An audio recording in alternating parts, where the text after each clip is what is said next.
Baada ya sehemu ya kwanza kukamilika, sasa hii ni sehemu ya pili ya mlango wa 17. Sasa Brian baada ya kuwa ameitazama ile korido na mlango uliokuwa mbele yake ni namba 17, unaambiwa kwamba bana mwili wake wote ulilegea na akapigwa na butwa. Sasa mlinzi alikuwa nyuma yake, afu akamwambia Brian, usifungue huo mlango. Lakini Brian hakumsikiliza wala akampuuzia tu. Alafu akasogelea ule mlango na akashikilia kitasa, unaambiwa sana anahitaji kuufungua, lakini kabla hajafungua mlango ukafunguka tu wenyewe kiulaini, afu akazama ndani. Ndani ya kile chumba bwana kulikuwa na giza zito sana, kisha sauti bwana ya sala ikasikika. Sasa sauti ilikuwa inasema kwamba Brian, nimekusubiri. Brian akaingia, mlango ukafungwa nyuma yake. Yani baada tu ya Brian kuingia hivi bwana, si mlango ukajifunga. Ningekuwa mimi hapo sijipatii picha makelele hayo, lakini tuendelee. Brian kilimkuta nini? Ghafla taa zikawaka, unaambiwa hata Brian hakuziwasha wala nini.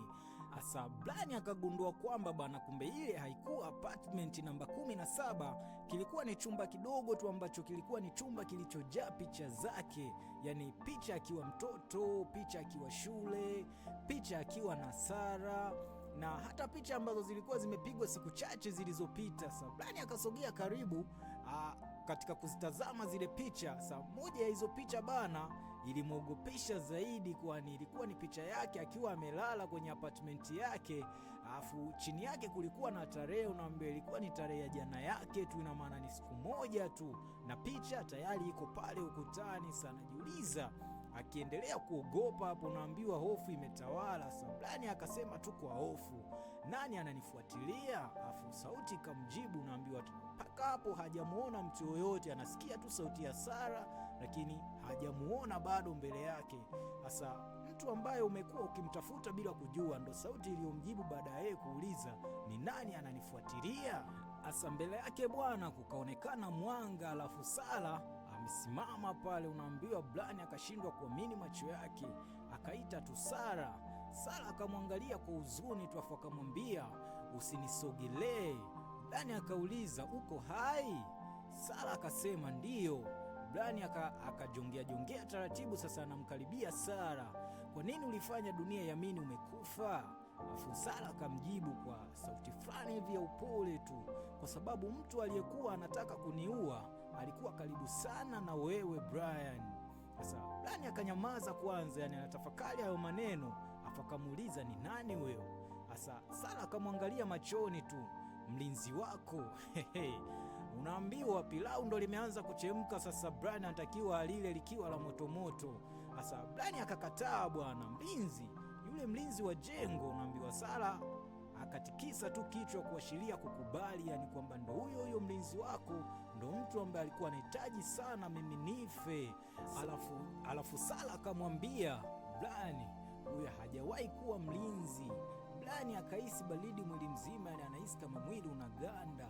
Afu Sara akaendelea kumwambia Brian, miaka 2 iliyopita bwana, niligundua kwamba baba yangu alikuwa akifanya biashara haramu kupitia jengo hili, kupitia hizi apartment. Nilipojaribu kutoa ushahidi walinifuatilia, na ndio maana nililazimika kujifanya nimekufa ili tu niokoe maisha yangu. Asa Brian akamuuliza, na mimi nilihusika vipi?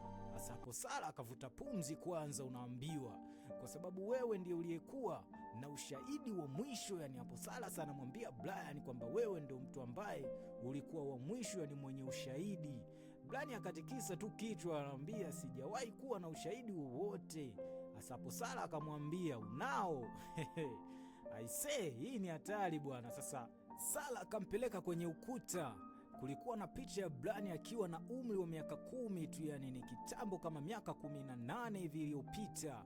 Sasa Brian akaangalia picha hiyo kwa muda, afu ghafla akaanza kukumbuka tu alivyokuwa mtoto. Sasa alikuwa ndani ya gari kipindi hicho, miaka 10, unaambiwa alikuwa ndani ya gari yeye na baba yake. Kulikuwa na mwanaume mwingine pembeni, amekaa pembeni. Mwanaume huyo bwana alikuwa akizungumza na baba yake kuhusu jengo hilo, yani hizo apartment, alikuwa akipiga story za hapa na pale, lakini Brian alikuwa mdogo kwa hakuwa anaelewa chochote. Sasa Brian akashika kichwa afu akamwambia, nimekumbuka. Sara akasema, baba yako alificha kila kitu ndani ya jengo hili, yani kuna kitu fulani hivi baba yako alikificha kwenye jengo hili. Sasa Brian akauliza, kitu gani hiko? Unaambiwa Sara akamwambia, sasa hard drive yenye majina ya watu wote waliokuwa kwenye biashara hiyo. Kumbuka kwamba walikuwa wakifanya biashara haramu. Sasa hapa ndo unapata jibu kwamba baba yake na Brian pamoja na baba yake na Sara walikuwa wakifanya biashara haramu kwenye jengo hilo, na hicho ndicho sababu ambayo ilimpelekea Sara kujifanya amekufa. Sasa chumba namba 17 inakuja vipi sasa hapo? Sasa hawajakaa sawa bwana, si mlango ukagongwa. Unaambiwa ghafla mlango ukagongwa nje bana. Sara akageuka afu akamwambia Brian amefika. Brian akauliza nani? Unaambiwa yani hapo uoga, moyo unadundia nje ya shati. Sasa mlango ukafunguka afu yule mlinzi bwana akawa anaingia ndani sasa. Lakini sasa hakuwa amevaa uniform, yani kama alivyokuwa amemzoea kwamba mlinzi wa getini si anakuwa na uniform zake bwana, anatambulika kwamba huyu ni mlinzi. Sasa alikuwa amevaa suti nyeusi. Akamwangalia Brian afu akamwambia, ulikuwa mtoto mzuri sana wa kukumbuka mambo. Sasa Brian akarudi nyuma, unaambiwa hapo hofu sasa inazidi kutawala. Unaambiwa sasa shajua kwamba mlinzi wake pia so hivi na hakuwa mlinzi ila na sababu zake za kuwa pale.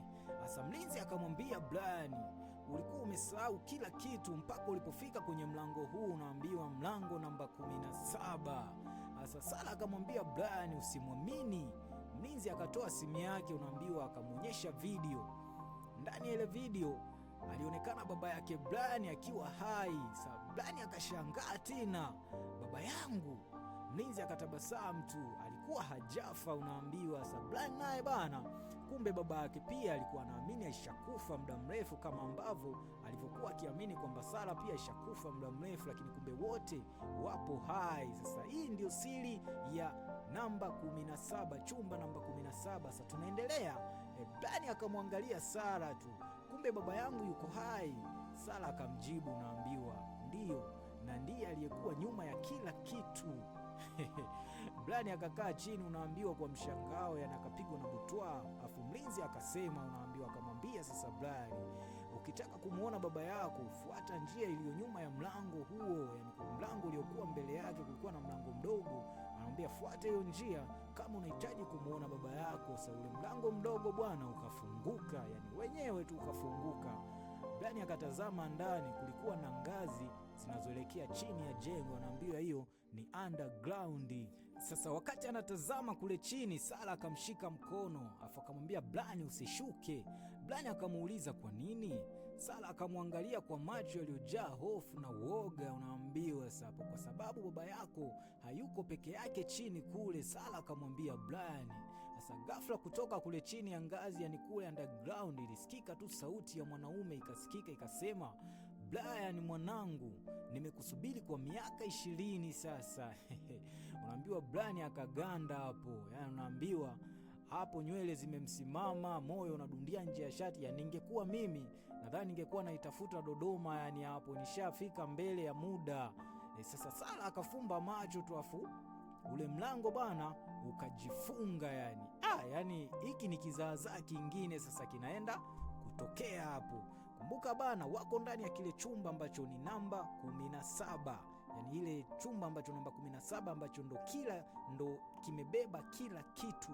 Sasa wakati wamekaa pale wametamaki hawana ili wala lile bwana, hii ni sehemu ya pili sasa, na kuandalia sehemu ya 3 bwana ndo inaenda kumaliza story. Kwa usikose sehemu ya 3 inayofuata. Endelea kukaa nami kwenye chaneli hii, lakini kama hujanifollow hakikisha umenifollow, lakini like, comment ili familia iweze kuwa kubwa. Niambie tu chochote bwana, maisha yaendelee. Mimi ni Tommy 255.